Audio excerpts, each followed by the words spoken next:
নমস্কার বন্ধুরা, আপনারা দেখছেন সংবাদ স্টুডিও। আজ 10ই জুন বুধবার, আর এই মুহূর্তে রাজ্য জুড়ে একের পর এক বিস্ফোরক ঘটনা। রাজনীতি থেকে দুর্নীতি, হামলা থেকে হাই ভোল্টেজ নাটক, দিনভর কাঁপানো প্রতিষ্ঠা চাঞ্চল্যকর খবর নিয়ে হাজির আমরা।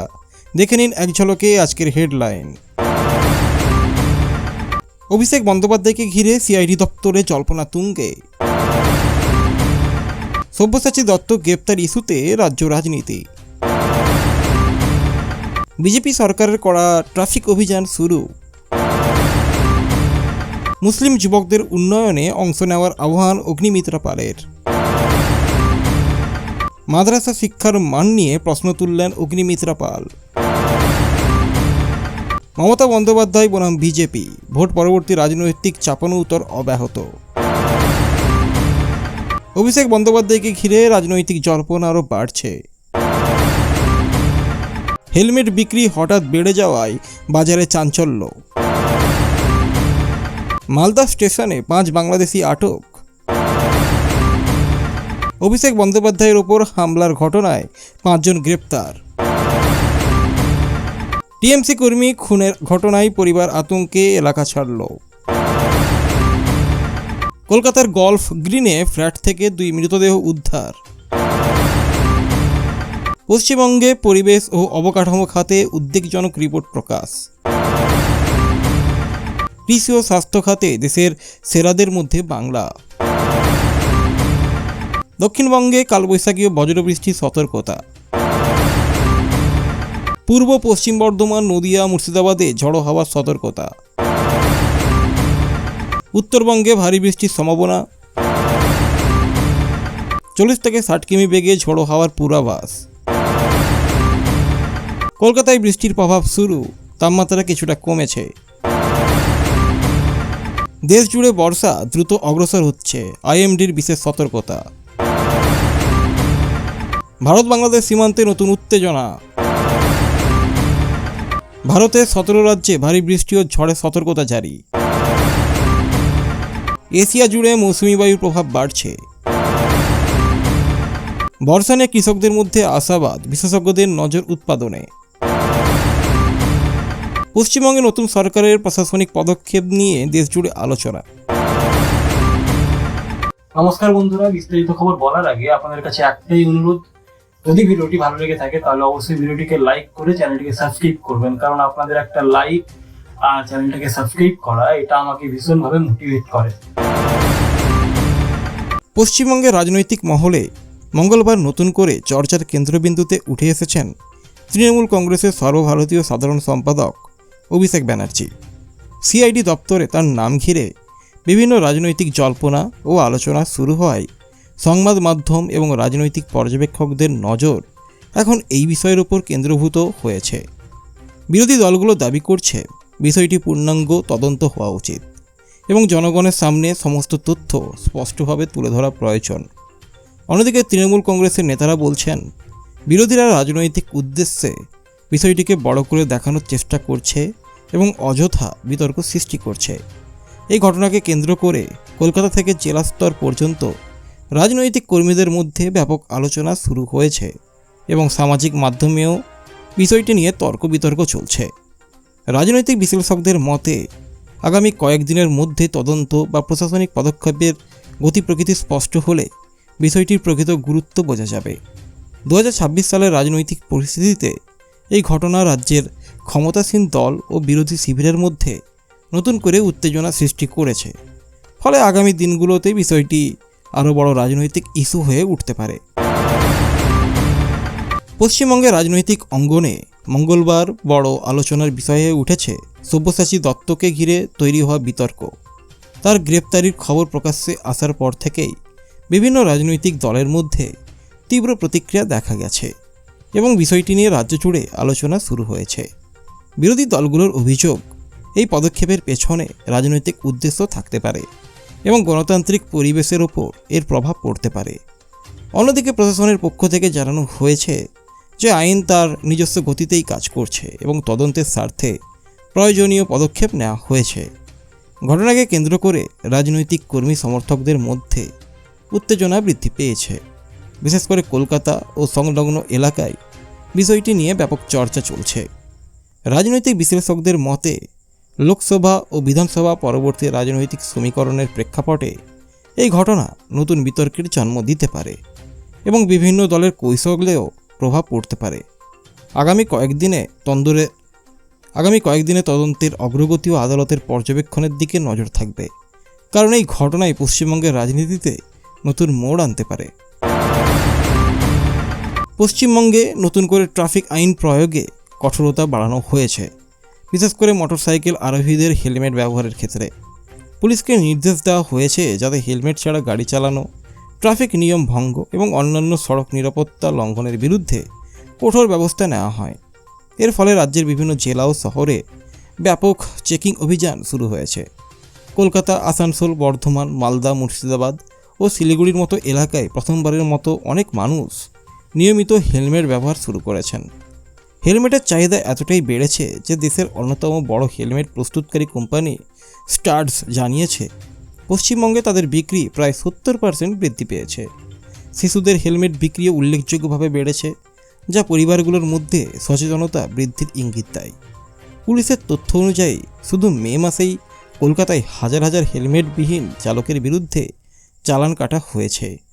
প্রশাসনের দাবি, এই পদক্ষেপের মূল উদ্দেশ্য জরিমানা আদায় নয়, বরং সড়ক দুর্ঘটনায় প্রাণহানি কমানো। রাজনৈতিক মহলেও বিষয়টি আলোচনার কেন্দ্রবিন্দুতে এসেছে, কারণ নতুন সরকারের অধীনে এই অভিযানকে সড়ক নিরাপত্তা নীতির একটা বড় উদ্যোগ হিসেবে দেখা হচ্ছে।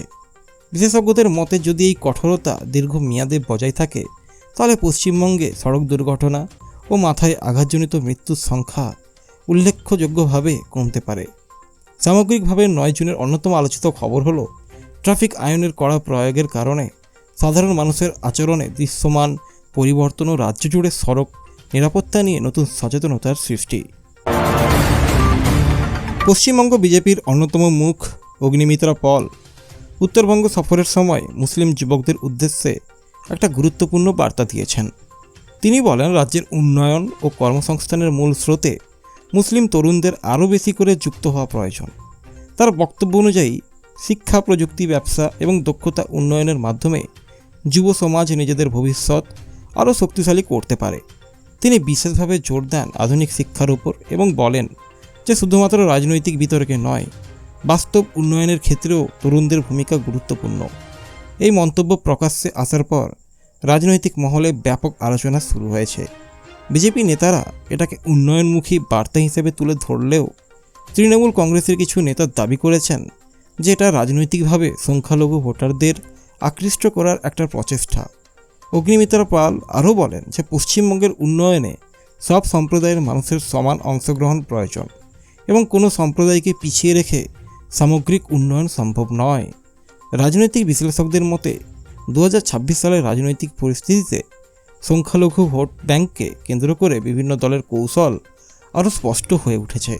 তাই এই ধরনের বক্তব্য শুধু সামাজিক নয়, রাজনৈতিক দিক থেকেও তাৎপর্যপূর্ণ বলে মনে করা হচ্ছে। উত্তরবঙ্গের বিভিন্ন জেলায় তার এই মন্তব্য নিয়ে আলোচনা চলছে এবং সামাজিক মাধ্যমে বিষয়টি নিয়ে নানা প্রতিক্রিয়া দেখা গেছে। সব মিলিয়ে মুসলিম যুবকদের উন্নয়নের মূল ধারায় যুক্ত হওয়ার আহ্বানকে কেন্দ্র করে আজকের অন্যতম আলোচিত রাজনৈতিক খবরগুলোর একটি হয়ে উঠেছে এই ঘটনা। পশ্চিমবঙ্গ বিজেপির নেত্রী অগ্নিমিত্রা পাল সম্প্রতি উত্তরবঙ্গ সফরের সময় রাজ্যের মাদ্রাসা শিক্ষা ব্যবস্থা নিয়ে মন্তব্য করে নতুন রাজনৈতিক বিতর্কের সূচনা করেছেন। তিনি দাবি করেন, আধুনিক প্রতিযোগিতামূলক যুগে শিক্ষার্থীদের এগিয়ে যেতে হলে ধর্মীয় শিক্ষার পাশাপাশি বিজ্ঞান, প্রযুক্তি, ইংরেজি, কম্পিউটার এবং দক্ষতাভিত্তিক শিক্ষার উপর আরও বেশি গুরুত্ব দেওয়া প্রয়োজন। তার মতে শুধুমাত্র প্রচলিত পাঠ্যক্রমের মধ্যে সীমাবদ্ধ থাকলে চাকরির বাজারে শিক্ষার্থীরা পিছিয়ে পড়তে পারে। অগ্নিমিত্রা পালের এই মন্তব্যের পর রাজনৈতিক মহলে তীব্র প্রতিক্রিয়া দেখা যায়। বিজেপি নেতারা বলেন, তিনি শিক্ষার আধুনিকীকরণের কথা বলছেন, কোনো সম্প্রদায়কে আক্রমণ করেননি। অন্যদিকে তৃণমূল কংগ্রেস ও সংখ্যালঘু সংগঠনগুলির একাংশ দাবি করেছে, পশ্চিমবঙ্গের বহু মাদ্রাসায় ইতিমধ্যেই আধুনিক বিষয় পড়ানো হয় এবং এ ধরনের মন্তব্য বিভ্রান্তি তৈরি করতে পারে। শিক্ষা বিশেষজ্ঞদের একাংশের মতে বর্তমান সময়ে যে কোনো প্রতিষ্ঠান ক্ষেত্রে আধুনিক দক্ষতা, ডিজিটাল শিক্ষা ও কর্মমুখী প্রশিক্ষণ গুরুত্বপূর্ণ বিষয়। তবে শিক্ষা ব্যবস্থা নিয়ে আলোচনা তথ্য ও বাস্তবতার ভিত্তিতে হওয়া উচিত। এই ঘটনাকে কেন্দ্র করে সামাজিক মাধ্যমেও ব্যাপক বিতর্ক শুরু হয়েছে। কেউ শিক্ষার সংস্কারের পক্ষে মত দিচ্ছেন, আবার কেউ মাদ্রাসা শিক্ষার বর্তমান অবস্থা সম্পর্কেও আরও সঠিক তথ্য তুলে ধরার দাবি করছেন। সব মিলিয়ে মাদ্রাসা শিক্ষার মান ও আধুনিকীকরণ নিয়ে অগ্নিমিত্রা পালের মন্তব্য আজ পশ্চিমবঙ্গের অন্যতম আলোচিত রাজনৈতিক ও শিক্ষা বিষয়ক খবর হয়ে উঠেছে। পশ্চিমবঙ্গের বিধানসভা নির্বাচন শেষ হলেও রাজনৈতিক উত্তাপ এখনও কমেনি। রাজ্যের মুখ্যমন্ত্রী মমতা ব্যানার্জি এবং বিজেপির মধ্যে রাজনৈতিক সংঘাত নতুন নতুন ইস্যুতে অব্যাহত রয়েছে। নির্বাচনের ফলাফল ঘোষণার পর থেকেই উভয় পক্ষ একে অপরের বিরুদ্ধে প্রশাসনিক পক্ষপাত, রাজনৈতিক প্রতিহিংসা এবং জনস্বার্থের বিষয়গুলোতে ব্যর্থতার অভিযোগ তুলছে। বিভিন্ন জনসভা, সংবাদ সম্মেলন এবং সামাজিক মাধ্যমে এই রাজনৈতিক লড়াই আরও তীব্র হয়ে উঠেছে। তৃণমূল কংগ্রেসের দাবি, রাজ্যের উন্নয়নমূলক প্রকল্প ও জনকল্যাণমূলক কর্মসূচির কারণে জনগণ তাদের ওপর আস্থা রেখেছেন। অন্যদিকে বিজেপির অভিযোগ, রাজ্যে গণতান্ত্রিক পরিবেশ ও প্রশাসনিক স্বচ্ছতা নিয়ে এখনও বড় প্রশ্ন রয়ে গেছে। রাজনৈতিক পর্যবেক্ষকদের মতে 2026 সালের নির্বাচনের পরেও উভয় দল নিজেদের সংগঠনকে শক্তিশালী করার কাজে নেমেছে। বিশেষ করে গ্রামাঞ্চল ও শহরাঞ্চলে প্রভাব বাড়ানোর জন্য বিভিন্ন কর্মসূচি নেওয়া হচ্ছে। এদিকে বিভিন্ন প্রশাসনিক সিদ্ধান্ত, আইন শৃঙ্খলা পরিস্থিতি, কেন্দ্রীয় প্রকল্প এবং রাজ্যের আর্থিক বিষয়গুলো নিয়েও দুই পক্ষের মধ্যে মতবিরোধ বাড়ছে। ফলে প্রায় প্রতিদিনই নতুন কোনো ইস্যু রাজনৈতিক বিতর্কের জন্ম দিচ্ছে। বিশেষজ্ঞদের মতে আগামী কয়েক মাসের স্থানীয় নির্বাচন ও বিভিন্ন রাজনৈতিক কর্মসূচিকে সামনে রেখে এই সংঘাত আরও বাড়তে পারে, কারণ উভয় পক্ষই নিজেদের রাজনৈতিক অবস্থান আরও শক্ত করতে চাইবে। সব মিলিয়ে ভোট শেষ হলেও পশ্চিমবঙ্গের তৃণমূল বনাম বিজেপির রাজনৈতিক লড়াই এখনও রাজ্যের অন্যতম প্রধান আলোচনার বিষয় হয়ে রয়েছে। তৃণমূল কংগ্রেসের সর্বভারতীয় সাধারণ সম্পাদক অভিষেক ব্যানার্জিকে ঘিরে পশ্চিমবঙ্গের রাজনৈতিক মহলে নতুন করে জল্পনা তৈরি হয়েছে। সাম্প্রতিক কয়েকটা রাজনৈতিক ও প্রশাসনিক ঘটনাকে কেন্দ্র করে তার ভূমিকা, ভবিষ্যৎ কৌশল এবং দলের অভ্যন্তরীণ অবস্থান নিয়ে নানা আলোচনা শুরু হয়েছে। তৃণমূলের সমর্থকদের মতে অভিষেক বন্দ্যোপাধ্যায় বর্তমানে দলের অন্যতম গুরুত্বপূর্ণ সংগঠক হিসেবে কাজ করছেন এবং ভবিষ্যতে আরও বড় রাজনৈতিক দায়িত্ব পেতে পারেন। অন্যদিকে বিরোধী দলগুলি তার বিভিন্ন রাজনৈতিক পদক্ষেপ নিয়ে প্রশ্ন তুলছে এবং আরও স্বচ্ছতার দাবি জানাচ্ছে। রাজনৈতিক বিশ্লেষকদের একাংশ মনে করছেন, রাজ্যের রাজনীতিতে অভিষেকের প্রভাব গত কয়েক বছরে উল্লেখযোগ্যভাবে বেড়েছে। ফলে তাকে ঘিরে যে কোনো ঘটনা বা মন্তব্য দ্রুত সংবাদ শিরোনামে উঠে আসছে। সাম্প্রতিক সময়ে বিভিন্ন জেলা সফর, সাংগঠনিক বৈঠক এবং রাজনৈতিক কর্মসূচিকে কেন্দ্র করেও তার নাম বারবার আলোচনায় এসেছে। তৃণমূলের ভবিষ্যৎ নেতৃত্বের প্রশ্নেও রাজনৈতিক মহলে নানা জল্পনা শোনা যাচ্ছে। বিরোধীদের দাবি, রাজ্যের গুরুত্বপূর্ণ বিষয়গুলিতে অভিষেক বন্দ্যোপাধ্যায়ের অবস্থান আরও স্পষ্ট হওয়া উচিত। অন্যদিকে তৃণমূল নেতারা বলছেন তাকে নিয়ে অপ্রয়োজনীয় বিতর্ক তৈরি করা হচ্ছে। সামাজিক মাধ্যমে বিষয়টি নিয়ে ব্যাপক আলোচনা চলছে। সমর্থক ও সমালোচক উভয় পক্ষই নিজেদের মতামত তুলে ধরছেন। সব মিলিয়ে 10 জুনের রাজনৈতিক আলোচনায় অভিষেক বন্দ্যোপাধ্যায়কে ঘিরে বাড়তে থাকা জল্পনা ও বিতর্ক পশ্চিমবঙ্গের অন্যতম আলোচিত বিষয় হিসেবে উঠে এসেছে। পশ্চিমবঙ্গের ট্রাফিক নিয়ম কার্যকরে কড়াকড়ি বাড়ার পর হেলমেটের বাজারে হঠাৎ বড় পরিবর্তন দেখা গেছে। রাজ্যের বিভিন্ন শহর ও জেলায় মোটরসাইকেল চালকদের মধ্যে হেলমেট কেনার প্রবণতা উল্লেখযোগ্যভাবে বেড়েছে। নতুন ট্রাফিক অভিযানে হেলমেট ছাড়া বাইক চালালে জরিমানা ও আইনগত ব্যবস্থা নেওয়া হচ্ছে। ফলে যারা আগে নিয়মিত হেলমেট ব্যবহার করতেন না, তারাও এখন বাধ্য হয়ে হেলমেট কিনছেন। কলকাতা, দুর্গাপুর, আসানসোল, বর্ধমান, মালদা এবং শিলিগুড়ির বহু দোকানে হেলমেটের বিক্রির কয়েকদিনের মধ্যে অস্বাভাবিকভাবে বৃদ্ধি পেয়েছে। অনেক ব্যবসায়ী জানিয়েছেন, আগে যেখানে দিনে কয়েকটি হেলমেট বিক্রি হতো, এখন সেখানে বিক্রি কয়েকগুণ বেড়েছে। বাজার বিশ্লেষকদের মতে কড়া ট্রাফিক আইন শুধু বিক্রি বাড়ায়নি, মানুষের মধ্যে সড়ক নিরাপত্তা সম্পর্কেও সচেতনতা তৈরি করেছে। বিশেষ করে তরুণ বাইক চালকদের মধ্যে হেলমেট ব্যবহারের প্রবণতা বেশি দেখা যাচ্ছে। দেশের অন্যতম হেলমেট প্রস্তুতকারী প্রতিষ্ঠানগুলোর বিক্রিতেও এর প্রভাব পড়েছে। বিনিয়োগকারীদের মধ্যেও বিষয়টি আলোচনায় এসেছে, কারণ হেলমেট শিল্পের ব্যবসায়িক সম্ভাবনা নতুন করে বৃদ্ধি পেয়েছে। প্রশাসনের বক্তব্য, এই অভিযানের মূল উদ্দেশ্য রাজস্ব আদায় নয়, বরং সড়ক দুর্ঘটনায় মাথায় আঘাতজনিত মৃত্যু ও গুরুতর আহতের সংখ্যা কমানো। সব মিলিয়ে ট্রাফিক পুলিশের কঠোর অবস্থানের ফলে পশ্চিমবঙ্গে হেলমেটের চাহিদাও ও বিক্রি বেড়ে যাওয়া আজকের অন্যতম আলোচিত সামাজিক ও অর্থনৈতিক খবর হিসেবে উঠে এসেছে। তো বন্ধুরা, এই ছিল আজকের ভিডিওটি ভালো লাগলে অবশ্যই একটা লাইক করে দেবেন এবং চ্যানেলটি সাবস্ক্রাইব করতে একদম ভুলবেন না। আপনাদের প্রতিটা লাইক, কমেন্ট এবং সাবস্ক্রাইব আমাদের আরও ভালো ভিডিও বানাতে উৎসাহ দেয়। আজ এখানে শেষ করছি, আবারও দেখা হবে পরের নতুন ভিডিওতে। ততক্ষণ পর্যন্ত ভালো থাকুন, সুস্থ থাকুন।